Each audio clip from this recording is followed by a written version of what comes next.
Good morning and welcome to our Alaska Collaborative on Health and the Environment teleconference, State of the Science, Children's Environmental Health in Alaska and the Circumpolar North. My name is Diana DeFazio, and on behalf of Alaska Community Action on Toxics, I'll be facilitating today's call. CHE Alaska is a regional partnership group of the National Collaborative on Health and the Environment. CHE Alaska aims to advance knowledge and effective action to address growing concerns about the links between human health and environmental factors. You can find more information at acaction.org and healthandenvironment.org. Everyone who signed up for the call by yesterday afternoon received a link to the presentations last night. And if you signed up for the call more recently, you can find a link on our homepage at acaction.org. You will need to download the presentation to follow along, and there's only one presentation today. Keep in mind that there will be an opportunity for discussion and your questions towards the end of the call, and until that time, everyone is currently muted. Now I'm pleased to welcome and introduce Sarah Petras. Sarah has worked in environmental health and justice since 2007, when she earned her Master of Public Health degree from Portland State University. Sarah worked at Alaska Community Action on Toxics for 4 years as an organizer, campaign coordinator, and researcher. Her work in Alaska focused on community-based participatory research projects, biomonitoring, advocating for cleanup of contaminated sites, and engaging healthcare professionals in environmental health policy reform. Later, based in the Pacific Northwest, Sarah worked on state and federal chemicals policy reform campaigns and coordinated programs on lead poisoning prevention and regulatory compliance for the state of Oregon. Currently, she lives in the Netherlands with her partner and daughter and works on freelance environmental health research, writing, and advocacy projects. Welcome, Sarah. You may go ahead and begin. And just looks like you just did it. Thank you. Can you hear me? I did. Yeah. Okay, good. Good. Thank you so much for inviting me to speak, Diana, Pam, and Sama, and thanks to all of you for calling in today. This is a topic near and dear to my heart. I wanted to add on a personal note that when I wrote this report that I'll be talking about today, I was pregnant with my first child, and I've been working in this field for about 10 years and have studied the impacts of environmental chemicals on children's health extensively, yet being pregnant at the time and researching all the new evidence on environmental chemicals added yet another layer of concern for me and made it all much more real.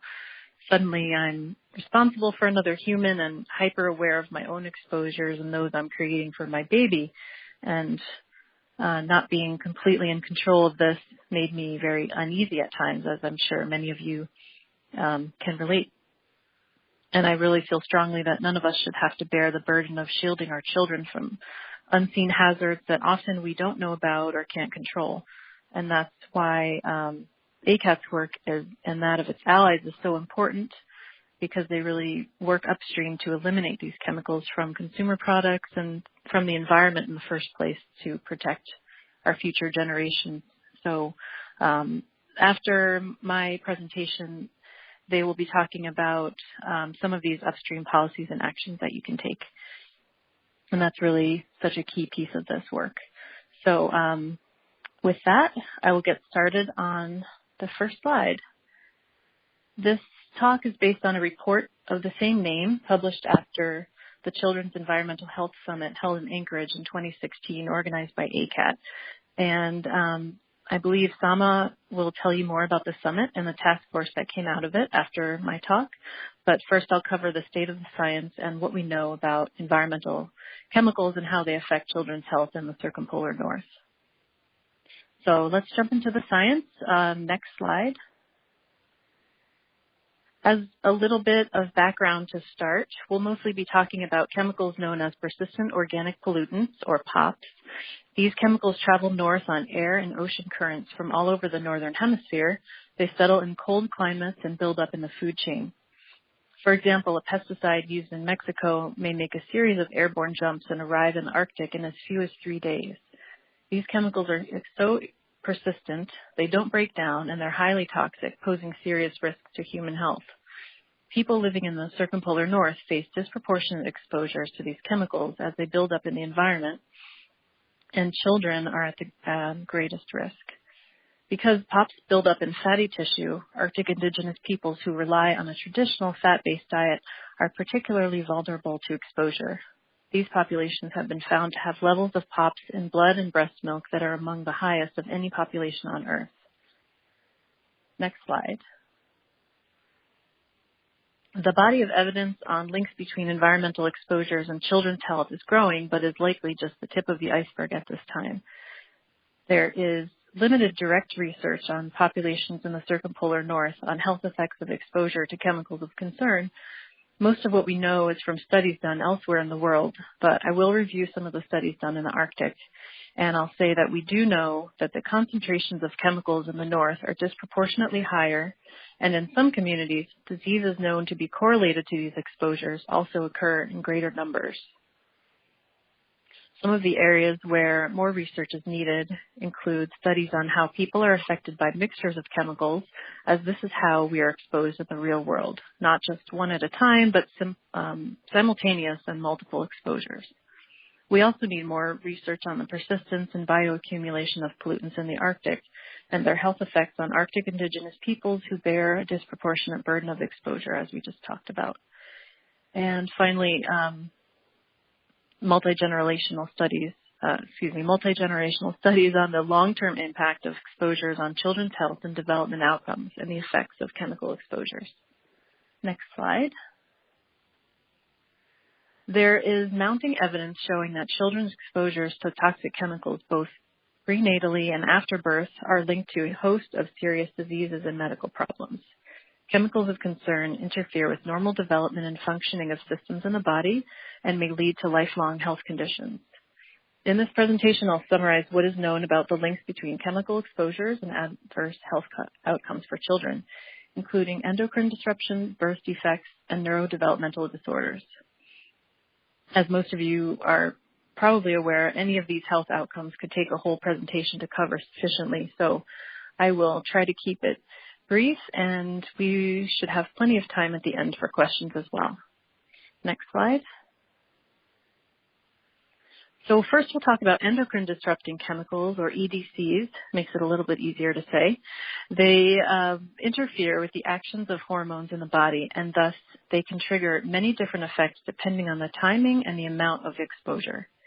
EDCs are particularly damaging during critical windows of development, when even subtle disruptions in the normal functioning of hormones may cause significant damage to a developing embryo, fetus, or child. Next slide. Because EDCs can virtually affect any and all organ systems in the body, they're associated with a wide range of health problems. The Endocrine Society and IPEN links the increase in EDC levels of the modern world with the rising incidence of a staggering array of health disorders, from infertility to cancer to neurodevelopmental disorders. Next slide. POPs chemicals that are also considered EDCs are of particular concern in the Arctic because they are highly toxic at low doses, persistent, and build up in the environment, fish, wildlife, and people. PCBs and flame retardants are two examples, so I will talk about these two classes of chemicals as they relate to ACAT's work with the communities of St. Lawrence Island, Alaska. ACAT's work has demonstrated exposure to numerous POPs among residents of St. Lawrence Island, including PCBs and PBDEs from both local and global sources. That means that people are exposed to these chemicals from contaminated sites on the island, as well as from the migration of chemicals to the Arctic from distant sources. ACAT's work also has demonstrated that several of these compounds are associated with thyroid disruption in humans.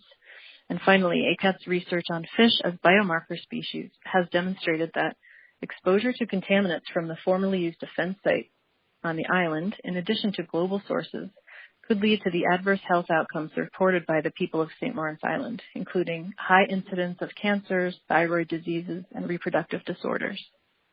Next slide. Polychlorinated biphenyls, or PCBs. These are a group of organic compounds once used to manufacture plastics and used as lubricating fluids in transformers and other products. PCBs are highly toxic at extremely low levels and were banned in 1979, but nevertheless they continue to build up in the environment and in wildlife and people of the Circumpolar North. This is through that process that we talked about where chemicals migrate north from all over the world, from the northern hemisphere, and build up in the Arctic. Particularly, Arctic indigenous peoples that rely on subsistence foods are at risk of exposure to these chemicals. Within Alaska, PCBs are found at formerly used defense sites throughout the state. And the health effects of PCBs related to endocrine disruption include hypothyroidism, low birth weight, and impaired fetal growth, reduced testosterone levels and sperm mobility, endometriosis, and earlier menarche in girls. Next slide. ACAT's research with the communities on St. Lawrence Island has found that higher blood serum levels of PCBs in residents who lived, worked, or conducted subsistence activities near contaminated formerly used defense sites. These levels were also 6 to 9 times higher than the average PCB levels in blood in lower 48 populations. These results provide evidence that PCBs are accumulating in the Arctic from global sources as well as local contamination of the island by military activities. Next slide. The next type of chemicals that we're going to talk about are PBDE flame retardants, or polybrominated diphenyl ethers. These chemicals are used in children's products and furniture, electronics, plastics, and textiles to slow combustion and meet flammability requirements, regulations. Because these chemicals escape the products in which they are used through evaporation or weathering over time, many of these compounds are now pervasive in the global environment. We know that concentrations of PBDEs have increased rapidly in wildlife and humans in recent years. Some studies have found PBDEs are doubling every 7 years in Arctic species. People are exposed to PBDEs primarily through household dust, which may account for 80 to 90% of total exposures in the U.S. PBDEs, like PCBs, are highly toxic and associated with harm to functioning of thyroid and reproductive hormones. In the only study of this kind that was done in the United States to assess PBDE exposure effects on thyroid function in children specifically, researchers found elevated PBDE levels associated with indicators of hypothyroidism in children from the southeastern U.S. Studies have consistently shown that children have higher exposures to PBDEs than adults. PBDEs have been found in high levels in breast milk and can also cross the placenta, resulting in greater risk to infants and developing fetuses.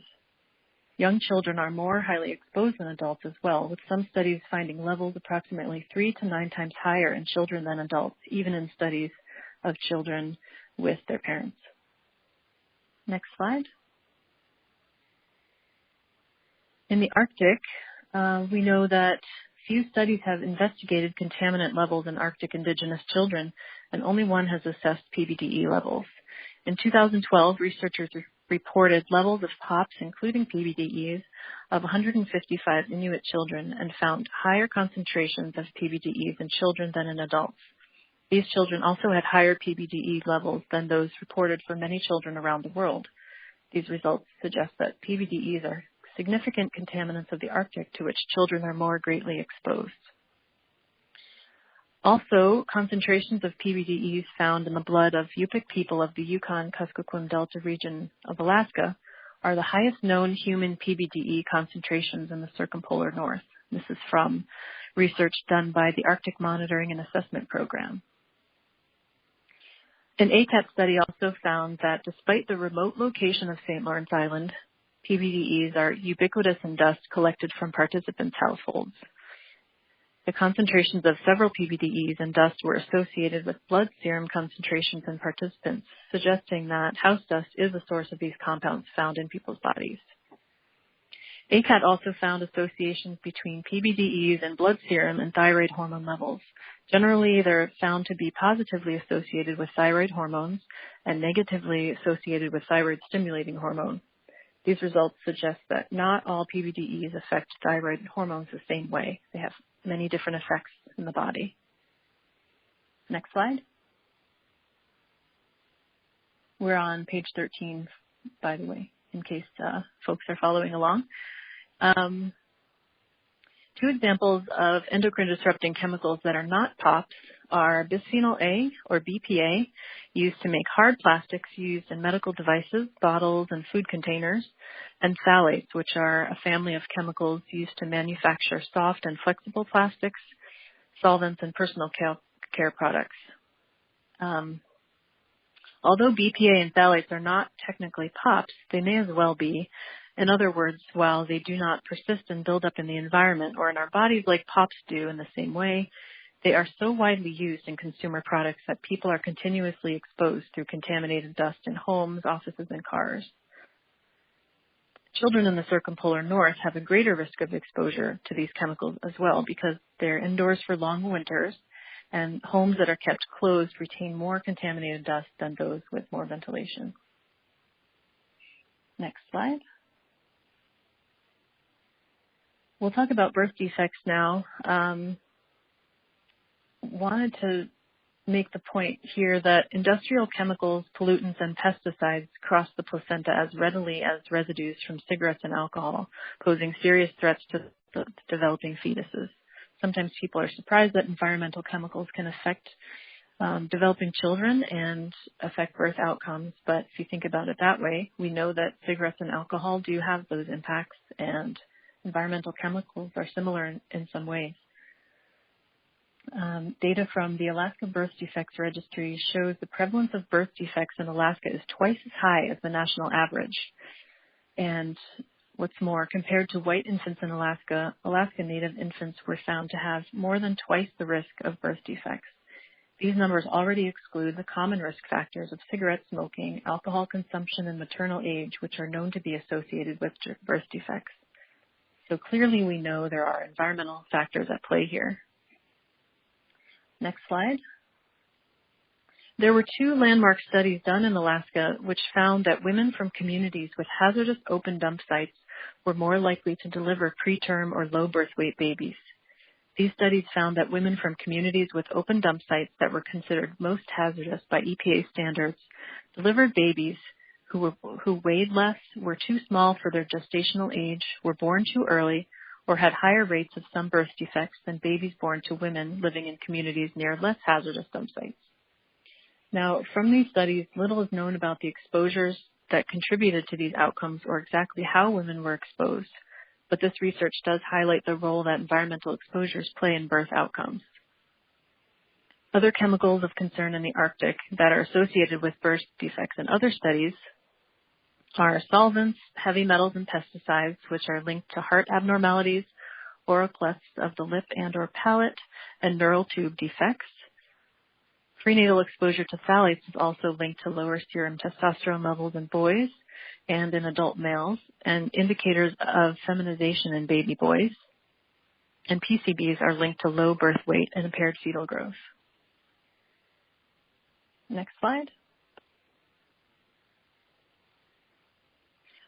We'll talk about neurodevelopmental disorders now, and I wanted to talk about Project Tender, which came under, which was initiated by leading scientists, health professionals, and children's and environmental health advocates. They came together under this project and in 2016 issued a consensus statement signifying the strength of the scientific evidence linking children's risks for neurodevelopmental disorders to toxic chemicals in air, food, water, and everyday products. Next slide. Project Tender identified the following chemicals of concern that increase the risk of neurodevelopmental disorders and contribute to learning, behavioral, or intellectual impairment in children. I'll talk about some of these on the next slide. We can go to slide 18 now. So organophosphate pesticides have been linked to a wide range of developmental disorders, delays, hyperactivity, and autism spectrum disorders from prenatal exposure. PBDE flame retardants interfere with development and aging of the brain and are linked to lower IQ, hyperactivity, hyperactive behaviors, lower performance on mental and physical development tests, impaired attention, and poorer fine motor coordination. Mercury is a potent neurotoxin that can cause serious long-term adverse health effects in children and developing fetuses. Mercury builds up in fish, wildlife, and people, and pregnant women and nursing mothers may pass on body burdens of mercury to developing fetuses and breastfed children. Mercury contamination in the state of Alaska required the State Health Department to issue fish consumption advisories for the first time in 2007, restricting consumption of certain fish for women who are or can become pregnant, for nursing mothers, and for children aged 12 and under. Mercury exposure is linked to learning disabilities, altered motor function and memory, visual and hearing impairment, tremors, muscle spasms, and impairment of the central nervous system. One study actually found deficits in language, attention, and memory from prenatal exposure to methylmercury from mothers' consumption of fish and marine mammals. But what's interesting is that another study also showed the benefits of eating fish during pregnancy also protect the fetus from some of these effects. And I wanted to also point out here that it's really important to note that despite the presence of these chemicals in breast milk is still the best source of nutrition for infants because breast milk actually has such an exceptionally high concentration of nutrients that it actually reduces infants' health risks from exposure to harmful chemicals. So in other words, what that means is that, amazingly, for children exposed in utero to their mother's body burdens of chemicals, it's even more important that they are fed breast milk to protect them from the effects of these exposures. Lastly, we have talked about the endocrine disrupting effects of PCBs, but they're also linked to neurobehavioral health effects in children, including lower developmental test scores, short-term memory defects, and lower IQ levels. Next slide. The Tender Consensus Statement is a call to action to reduce exposures to chemicals that can contribute to neurodevelopmental disabilities and calls for policies and actions to eliminate or significantly reduce exposures to these chemicals. It calls for overhauling how government agencies and businesses assess risks to human health from chemical exposures, how chemicals in commerce are regulated, and how scientific evidence informs decision-making by government and the private sector. As a final note here, this is one of my favorite pictures of partners from all over the world working together as part of the International POPs Elimination Network, advocating for a toxics-free future. And ACAT is a big part of that effort. With that, I will turn it over to Pam and Sama to talk about the actions that ACAT is working on to address children's environmental health, some of the policies and legislation they have going, and the work that they're doing in this area. Thank you so much. Thank you, Sarah. Our next presenter is Samarys Seguinot-Medina, and Sama is the Environmental Health Program Director for Alaska Community Action on Toxics, and she'll be talking about the Children's Environmental Health Summit that took place in Anchorage and what some of the outcomes are from that important meeting. So welcome, Sama. Thank you. Can you hear me? Oh, yes, I can. Okay, awesome. Thank you, Sarah, for that excellent presentation, and thank you, Diana.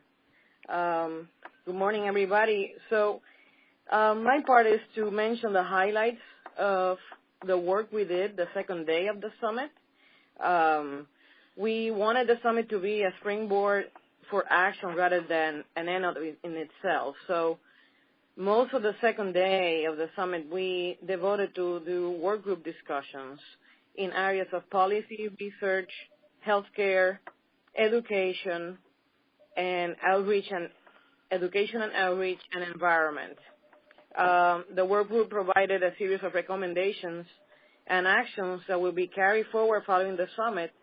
And we were so lucky to have an amazing group of people, 12 participants, offered to serve on a task force, which was one of the best outcomes of the summit.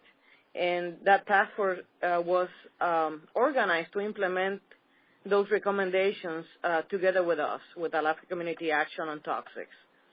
So I'm just going to mention briefly the highlights of each of those 5 areas that I just mentioned. The first one is healthcare, and they did emphasis on the idea to educate and more fully engage healthcare professionals. Also change the system of healthcare to be more responsive to environmental health concerns. And I wanted to mention that the participants of the summit it included scientists, healthcare professionals, mothers, grandmothers, traditional healers from different areas of Alaska, teachers, health advocates. So it was a very diverse group of people. In the area of education and outreach, the groups identified the need to develop educational materials to reduce harmful exposures, prepare a summary of important audiences to reach, key messengers for those particular audiences, existing resources, and new opportunities for outreach for parents, healthcare providers, students, policymakers, community leaders, media, and store managers. In the third area, which is environment, it was identified the primary areas of, we aim to identify the primary areas of concern for children's exposure, including indoor and outdoor areas, also the school environments, as well as contaminated sites in and around the community, such as military and industrial sites, solid waste sites, and incineration facilities. The group also identified a series of recommended solutions to work toward, including community education and trainings, youth activities, working with the local stores so that they can offer healthier alternatives. In the section of policy, the groups offer ideas about policy priorities at the local level, school board, and state level, including the support for the Toxic-Free Children Act, which Pam is going to be talking about in a few minutes. Emphasize the importance of implementing the recommendations of Project Tender, which Sarah already explained. Need to strengthen partnership with healthcare professionals to be an effective force for change, and recommendation for market shifts towards healthy products, focusing on retail stores that serve rural Alaska. One of the last comments from that area, from the policy area, is the importance of strong implementation of the new Lautenberg Act, which amends the Toxic Substance Control Act, enforcing the language to protect vulnerable populations. In the last area, which was research, the group recommended that we develop a rapid response toolkit for communities to investigate potentially harmful exposures for industrial or military facilities. In the long term, cultivate support for community-based participatory research, education and engagement of potential research partners, ways to address health disparities and develop effective interventions, establish children's cohort in Alaska to address key health concerns, and lastly, investigate connection between climate change and increasing levels of endocrine disrupting chemicals in the Arctic and chemical mixtures. So that's my part, and those were the highlights from the work group of the second day of the summit. Thank you. Thank you. Thank you, Sama. Remember, we'll have an opportunity for discussion and your questions at the end of the call, so just hold those. We do have one final speaker to talk about proposed state legislation that would ban 10 of the most harmful flame retardant chemicals in Alaska. I'd like to welcome Pam Miller, Executive Director of Alaska Community Action on Toxics. Thank you, Diana, and thank you, Sarah, so much for a wonderful presentation, and to Sama also for summarizing the discussions and results of our work with the Children's Environmental Health Task Force. You may know that the Alaska State Legislature began its deliberations in this session on January 16th, and we have a bill that we've worked on and strongly support, House Bill 53, which we call the Toxic-Free Children's Act, as introduced by Representative Harriet Drummond in the Alaska House last session. And since the upcoming session is the second of, or this current session is the second of a two-part session, it is a live bill. There's also a bill, House Bill 27, introduced by Representative Garantar, that is also important because it would eliminate 3 of the TRIS flame retardants, and I'll talk a little bit more about these later. The Toxic-Free Children's Act would phase out the use of 10 toxic flame retardants by preventing the manufacture, sale, and distribution of children's products and home furniture that contain these harmful chemicals. Additionally, products that contain flame retardants would be required to be labeled in order to inform people of the presence of these chemicals. As Sarah mentioned, flame retardants are used in many household products and are also transported to the Arctic on wind and ocean currents, where they accumulate in the bodies of fish, wildlife, and people. They're used in a range of household products, including furniture, nap mats, breastfeeding pillows, toys, baby products, carpet padding, and dozens of other everyday items. So why is this bill especially important to Alaska? Due to the cold weather, also as Sarah talked a little bit about, Alaskans do tend to spend more time indoors, and our homes are also well insulated against the cold. This increases our exposure to these toxic chemicals. As we mentioned before, they also bioaccumulate in fish and wildlife that we depend on as traditional food sources, and higher concentrations of these chemicals are already found, as Sarah demonstrated, in northern and Arctic populations of wildlife and people. Children can have up to 5 times the levels of adults living in the same household. Orcas, or killer whales living in the Gulf of Alaska, have some of the highest concentrations of these flame retardants of any marine mammal in the world.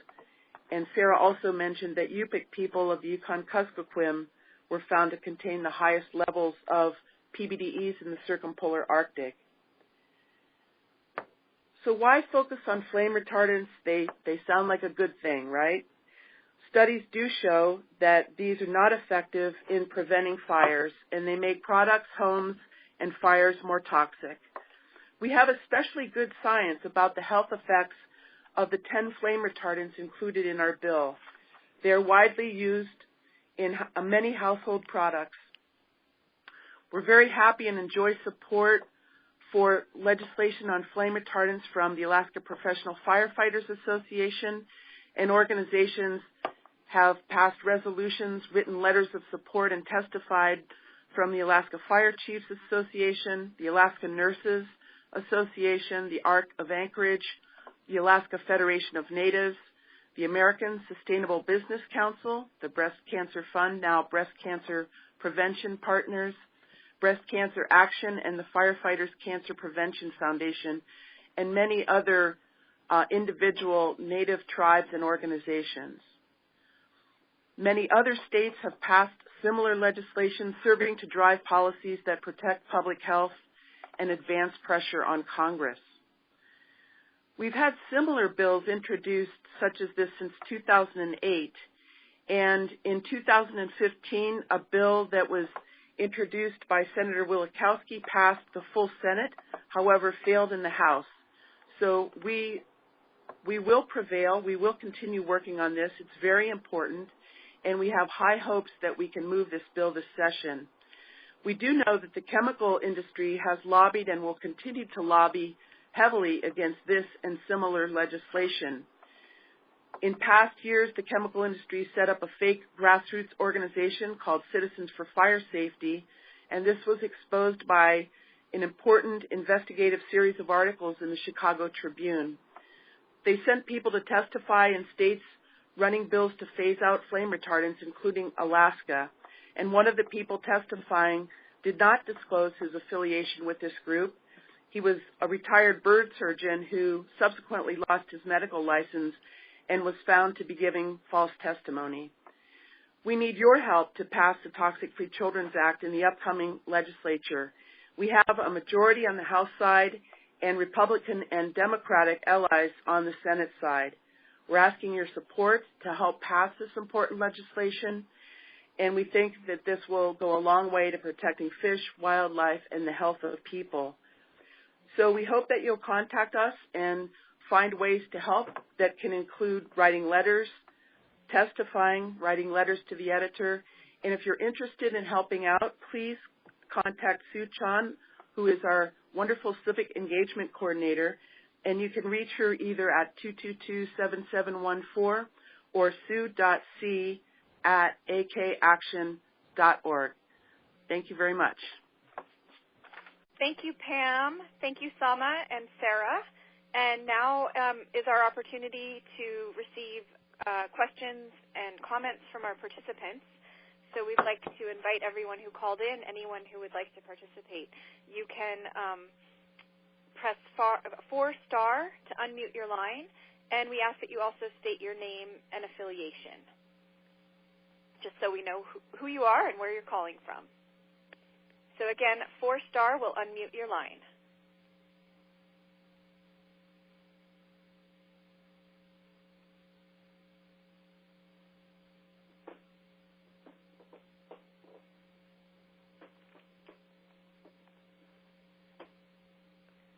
Anybody out there want? I'm sorry? Hi, this is Patty from Alaska. I have a question, I think probably for Pam. I'm wondering how many other states have taken action on these flame retardants? That is a good question. Thank you, Patty. I think at current count, it's something like 30 policies in 14 states. States are taking the lead. Really important to help drive federal policy, but also to protect the health of our citizens when we know the federal government isn't taking the necessary action. I have a follow-up question to that one. I know that the recent chemicals federal policy require certain chemicals to be treated as priorities, and then there are new criteria for establishing other chemicals that EPA must address.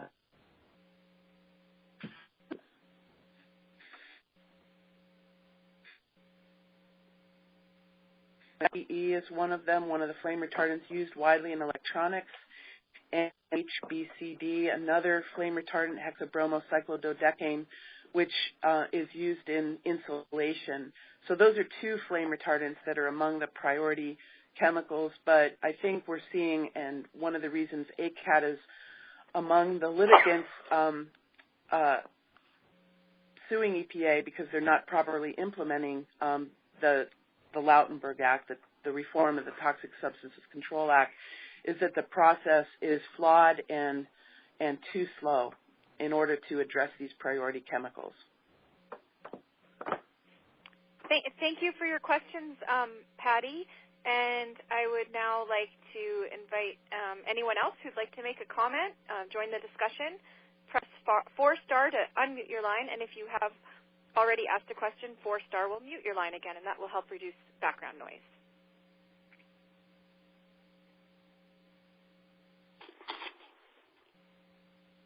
Hi, this is Judy Robinson from Coming Clean, and I wanted to thank all the speakers. I'm a huge fan of ACAT and all the work that you guys do. I had a question about the combination of the data that you've gathered and the advocacy. I was wondering, maybe Pam or perhaps others, but I was thinking, Pam, you might speak to the combination of that in your work and how that's helping to bring the legislators to the table to understand the problem maybe in a different kind of way than if these things are separate. People just advocating because they think there's something wrong, or the data itself, being presented, because oftentimes, proof really changes very little in some ways. So I'm curious about how you feel that is helping to drive the work forward, and in particular, the focus on the additional research that's necessary that was highlighted in the presentation. I was wondering if you wanted to just speak to how that will advance, your objectives further. You've clearly taken this a long way, It's a live bill, as you were saying, and I was just wondering how you thought getting more data helps with that effort or with other kinds of organizing and outreach that you guys have planned. Well, thanks for that question, Judy. It's lovely to hear your voice, and thank you for joining the call. So this is Pam, and I'll start out and then would welcome Sama or Sarah to add anything that I might forget. So one of the things that we've done really since our founding 20 years ago, we just celebrated our 20th anniversary, is conducting community-based participatory research in collaboration with communities that request our assistance. So we have a long-standing community-based participatory research effort with the villages out on St. Lawrence Island and also with some other villages in the Norton Sound region to investigate the presence and long-term effects, for example, of persistent pollutants in the Arctic resulting from both military contamination and from the long-range transport of chemicals that are accumulating in the Arctic. And this research, I think, has helped to influence decisions about military cleanup on St. Lawrence Island.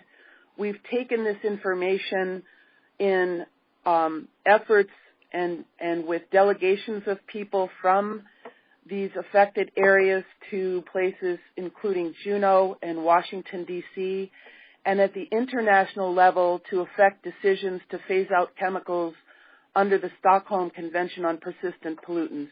Because what we've learned is that while we have many local sources of chemical contamination that are critically important, such as military and industrial sites in many parts of Alaska, because the Arctic is a hemispheric sink for these chemicals, we really have to fight at the international level to get global bans on many of these chemicals, which we have done over many years of work on the negotiation and also implementation of the Stockholm Convention, and we've eliminated now at least 26 chemicals through the legally binding mechanisms of the Stockholm Convention, including flame retardants such as Deca, BDE, hexabromocyclododecane, and many other pesticides and industrial chemicals. So this community-based research, I think, is important because we not only bring people who are affected to the table where these decisions are being made, but we have both the combination of traditional ecological knowledge and knowledge about the health disparities in these communities, as well as Western science and peer-reviewed and published scientific articles that can back up our statements as well and confirm really the observations and knowledge of the indigenous peoples whose communities that we're working with on this community-based participatory research. So I think we've published several, I think, important papers in the last few months, in fact, about the presence and effects of endocrine disrupting chemicals in the Arctic, including PBDEs and perfluorinated substances. And we just also recently published an important paper on the endocrine effects of PCBs in the watershed of the military site at Northeast Cape on St. Lawrence Island, showing long-term endocrine disrupting effects of PCBs on the fish in this watershed that the military has deemed clean. So I'll stop there and see if the co-speakers have any additional things to add.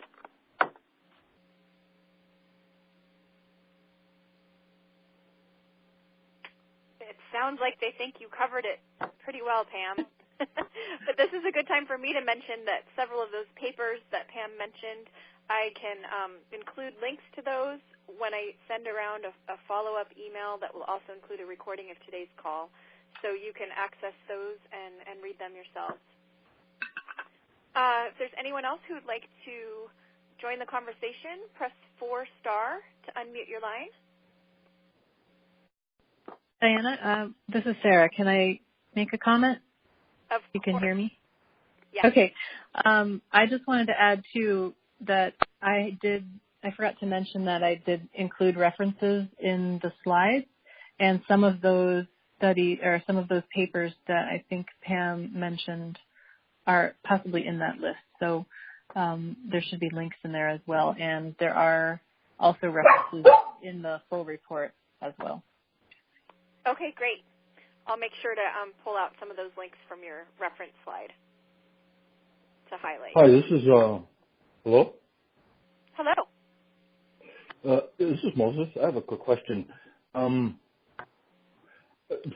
In the interim, is there anything folks can do to prevent or reduce the possibility of getting any of these chemicals within their system, aside from not eating fish or traditional foods?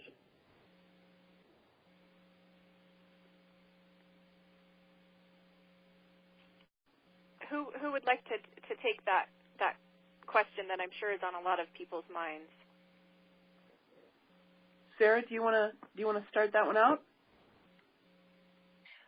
Yeah, that's a very, very important question. I think a lot of people, after hearing this information, are wondering, how am I exposed in my life? What can I do? I think it's important to know that although these chemicals are found sometimes in traditional foods, that traditional foods are really important culturally, nutritionally, and that I know ACAT has done a lot of studies on traditional foods with the communities of North and Sound region of Alaska.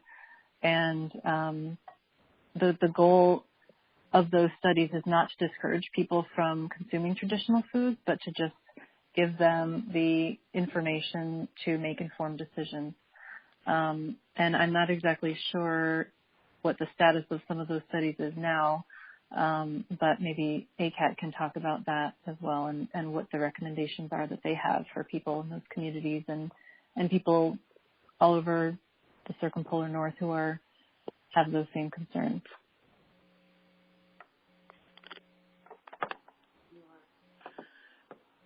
And this Pam, is Pam. would you like to add to that? Because I know, for example, reducing dust exposure is probably something that folks can do, and I'm sure there are a number of other ways to prevent exposures.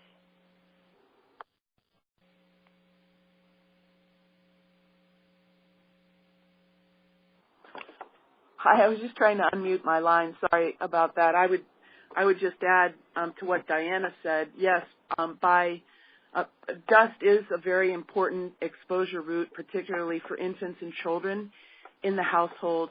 And so you can do damp dusting and damp mopping in order to keep dust levels down. That reduces exposures considerably.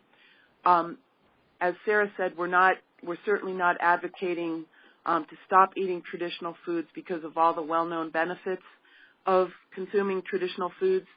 However, these chemicals, or many of them, tend to concentrate in the fatty tissues of the animals, of the fish and marine mammals. So if you would like to reduce your exposure to some of these persistent pollutants, you can reduce the consumption of the fatty tissues of the animal.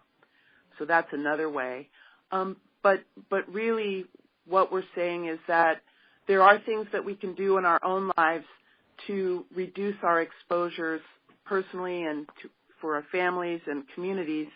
However, it's very, very important that we really work together to change policy, because that's ultimately what will change the production and release and stop the production and release of these harmful chemicals, so that we can protect not only ourselves but our future generations. So in that vein, this is Patty from Alaska again. I have two questions. I think maybe Sarah can answer one of these and maybe Pam the other. I'm not sure. But anyway, Sarah, you mentioned multi-generational effects, and I'm hoping that maybe you'll explain a little bit about what you mean in that regard. And then maybe you and Pam can also talk to what I think might be and hope might be an emerging strategy or tactic, which is going after classes of chemicals rather than chemical by chemical, since there's 80,000 of them out there. And, you know, we've been working at this for decades, and, you know, we've had successes, but still that leaves a lot to go. So I'm hoping that we can figure out ways to be more efficient in our approach. So, you know, maybe somebody can address how we use that tactic in the Toxic Free Children Act. You know, are those 10 flame retardants part of a class? This is Moses. I would also like to add that is there anything related to as well to radionuclides? Radionuclides.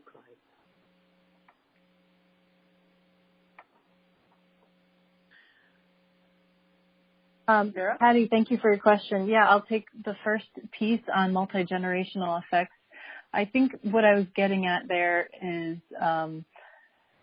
a field of science known as epigenetics, and this refers to the fact that sometimes chemicals can affect not only ourselves, and chemicals that we're exposed to can not only affect our own bodies, but they can also affect our future generations, even if, say, for example, you're exposed to a chemical and you don't have children, you're not pregnant yet, but later down the line you do have a child, and even that child's offspring, your grandchildren, can still have impacts from the exposures that you have. So that is an emerging field of study that definitely more research is needed. But we know that some chemicals do have multi-generational effects, and so we really need to know more about how this works, and we need studies that really show us what those relationships are between the exposures that we have and the health effects that our children and our children's children may experience in their lives.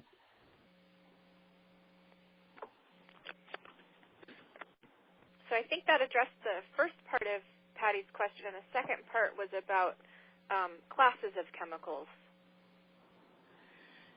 Yeah, I'll try to take that on, and I'm sure there are other people on the phone today that would probably have very useful things to add.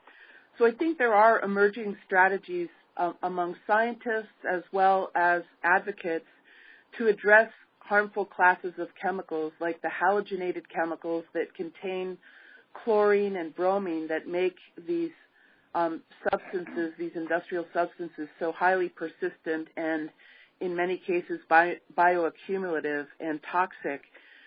So some very important consensus statements have come out, I think, in the last few years. The San Antonio statement on flame retardants, the Madrid and Helsingør statements on perfluorinated compounds address concerns about entire classes of chemicals and the fact that the chemical industry often, when a chemical is phased out through regulation, will substitute a different molecule, and we call that regrettable substitution. And we really have to pay attention to phasing out classes of chemicals that certainly are known to be persistent, bioaccumulative, and toxic, but also many that are not so highly persistent, but that are pervasive, that Sarah mentioned, that we're constantly exposed to, also need to be addressed. One very heartening decision in the last year came from the Consumer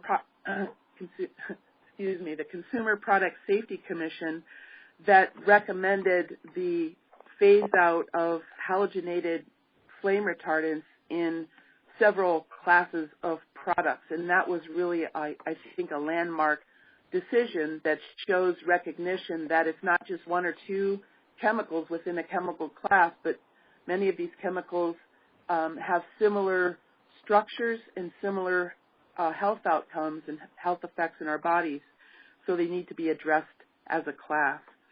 And concerning Moses' question about radionuclides, the work that we've done in this area has to do with trying to stop nuclear testing We have done an investigative report on the long-term effects of nuclear testing on Amchitka Island, for example, where the world's largest underground nuclear test was conducted in 1971, and we measured and have an investigative report demonstrating leakage of americium and other radionuclides from that nuclear test site, and I'd be happy to talk with you more about that.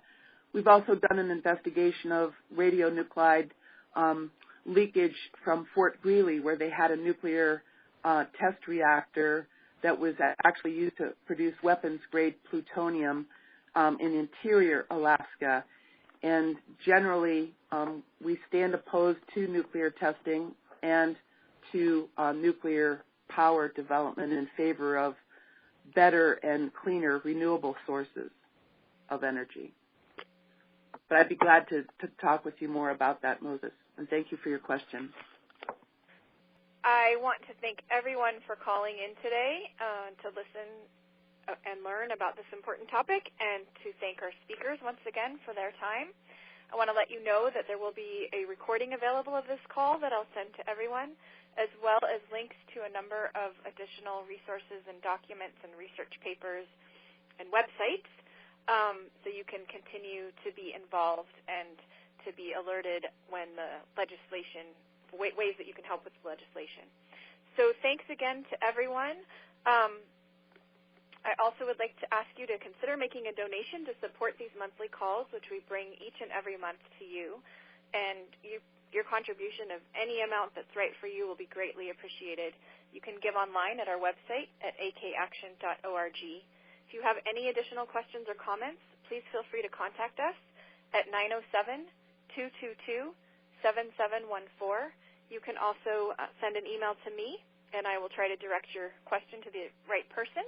And that address is Diana, D-I-A-N-A, at acaction.org. And thanks again to everyone. Have a wonderful day.